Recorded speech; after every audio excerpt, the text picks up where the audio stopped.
This is to demonstrate how to hold the flashlight for the transparent, translucent, or opaque activity in Lesson 7.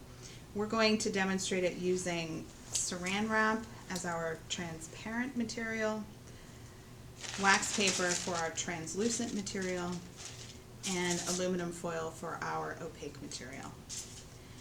So students need to hold the flashlight directly behind the material and no more than 6 centimeters away. You can see with the transparent material the light shines directly through.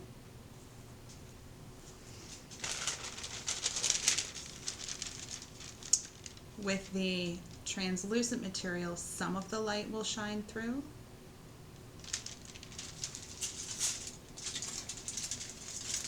And with the opaque material, none of the light will shine through. This is best done in a darkened room.